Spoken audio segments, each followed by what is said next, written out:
Officially 7 weeks remain until the Big Ten tournament, and Indiana finds themselves grasping for straws at a bubble berth in the NCAA tournament once again.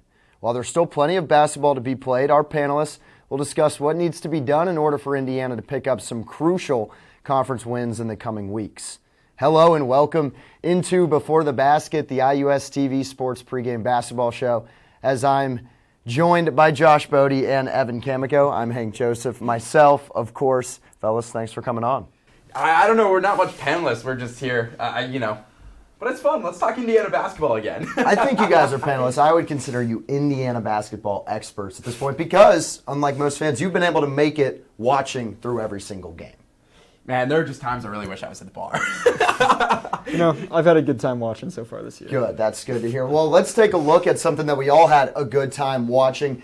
Last Saturday, Indiana took on 15th-ranked Wisconsin at home, and a low-scoring affair throughout. Malik Reneau got himself early, only 9-9 with 10 minutes remaining in the first half, but Reneau puts up the hook shot. Defense, of course, was the main story. Trace Jackson-Davis, a huge block on Steven Corral, and Indiana took the first half lead 21-20 and opened up the second half on an 18-2 run. Trace Jackson-Davis's floater there, a part of that. Wisconsin would come back. Connor Essegian hits the deep three to bring it to within 10 points, but Indiana going to the tried and true option. They find Trace Jackson-Davis in the post. He loses it going up, but Corral simply not aware enough. Trace Jackson-Davis turns around, finishes with the dunk, raises the roof, fellas, and Assembly Hall's roof was certainly raised last Saturday. Felt like it had been a long time since that had happened. Wisconsin shot 32% from the field and 21% from behind the arc, showing glimpses of the defense that we saw a season ago for Indiana. So Indiana ended their three-game skid. Evan, what did IU do right in this game that they hadn't been doing in that three-game losing streak? I mean, for the first 10 minutes, really, it seemed like nothing. We were sitting up in Section K going, man, is this going to be another time where we're going to watch Indiana, the same story? But what really worked out at the end was the defense. An 18-2 run. To start, that's everything that we've said. That's what we've talked about the last couple of weeks is this Indiana defense. There needs to be accountability and credibility. And tonight, that accountability, Trace Jackson-Davis, the players meeting before the game, that was reported on. And on top of that, Jordan Geronimo taking the step. It was the defense that set the tone for the offense, Josh. Yeah, it really was the defense. In the previous 5 games they played against Power 5 opponents, they let up over 80 points and over 1.1 points per possession. On Saturday, 45 points, 0.71 points per possession, a really incredible change in the defensive intensity, which was assisted by Wisconsin, who's not a great offensive team, plays really slow, which helped Indiana, who was really kind of faltering in the rotations defensively. And also, talk about the second half, of course, the 18-2 run, they shot 69% from 2, which is really, really impressive. Yeah, putting a full game together, I think, is something that we had not seen from Indiana yet this season. But first half they led, and second half they played even better. And then there was that, and then obviously Wisconsin shooting the ball, as you mentioned. 5 for 24 from three-point range. I think there were many occasions in that game Saturday when us three would look at each other and we'd say, oh, that's down, that's down, that's down. Wisconsin was just simply missing shots, which, hey, Indiana will take that when given to them. But was it bad shooting, Josh, or did the defense actually play that much better? It looked like the defense actually played that much better. And like I said, it was also helped because Wisconsin plays slower. They were also missing Tyler Wall. But, I mean, it looked like the defense was doing much better. Indiana's a good defense inside the two-point range as well.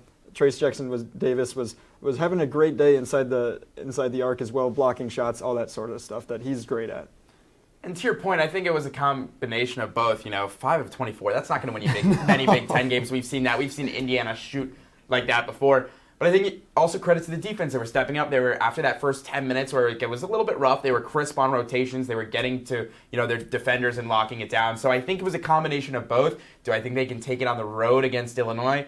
Well, you have to come back and find out in a few. Yeah, that's going to be the big question. And, they're going to play Illinois tomorrow night. Let's take a look at Illinois this past Monday. They took on Minnesota on the road. Minnesota last in the Big Ten, currently in the conference standings. Illinois finds Sincere Harris to tie the game up from 3 at 7-7. And what a take by guard Epps there to finish that one. Sincere Harris kind of took over in this one, and off the bench, we got to see Brandon Lieb come in and get a good 13 minutes. Matthew Meyer finishing with the deep three. And like Indiana, Illinois had a great second half in this one, pulled away from Minnesota after being knotted up at halftime.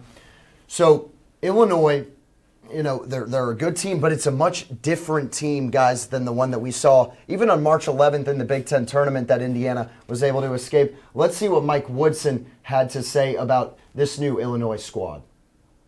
They got a nice mixture of guys. They don't have Big Kofi, but the big fella that's playing inside for him is playing well for them, and he does a lot of nice things from a low post standpoint. So Trace, has got to come ready to play.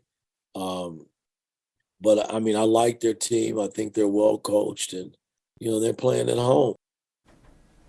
Yep, as Woodson mentioned, they don't have the big guy, Josh. They don't have the Kofi Coburn anymore. Trace Jackson-Davis is certainly very thrilled to hear about that. But Dane Danger, he's been playing pretty well. So after a huge offseason where Illinois picked up a lot of transfers and, of course, a couple of highly touted freshmen, we can get to Sky Clark in a little bit.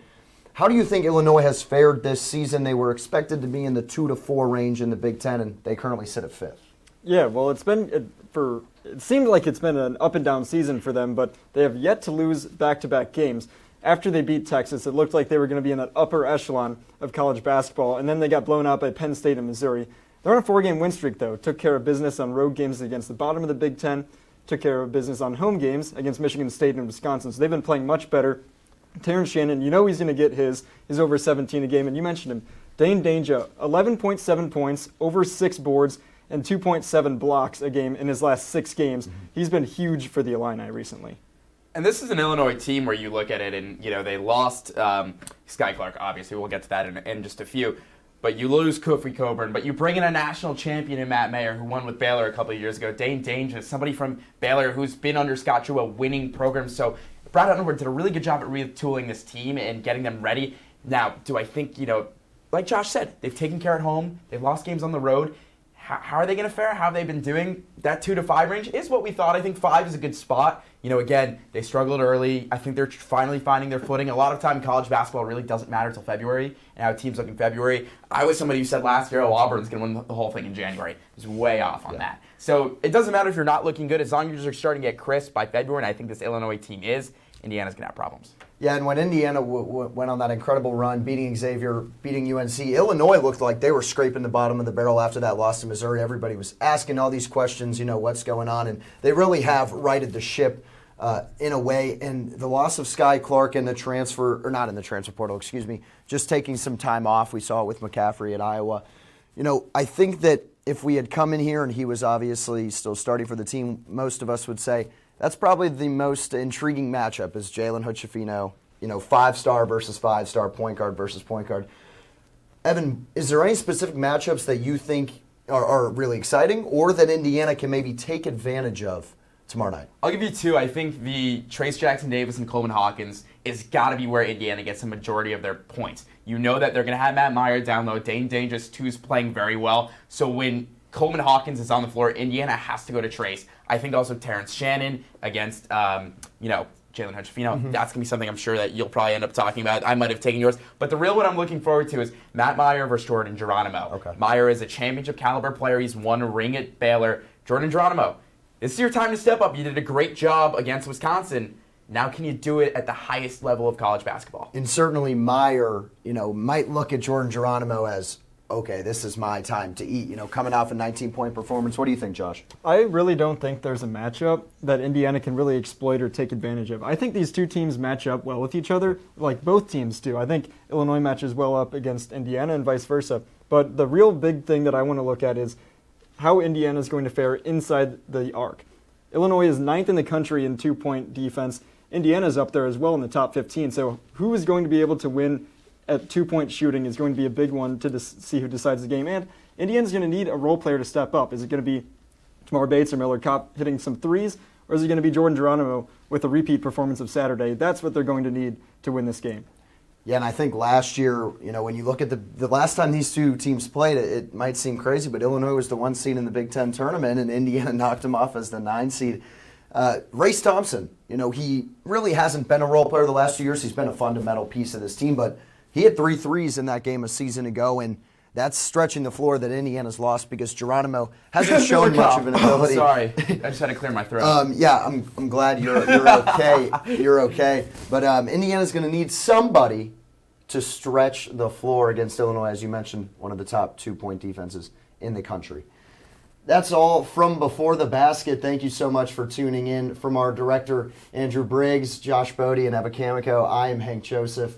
Will Indiana beat Illinois? Tune into the game tonight to find out, and we'll see you next time on Before the Basket.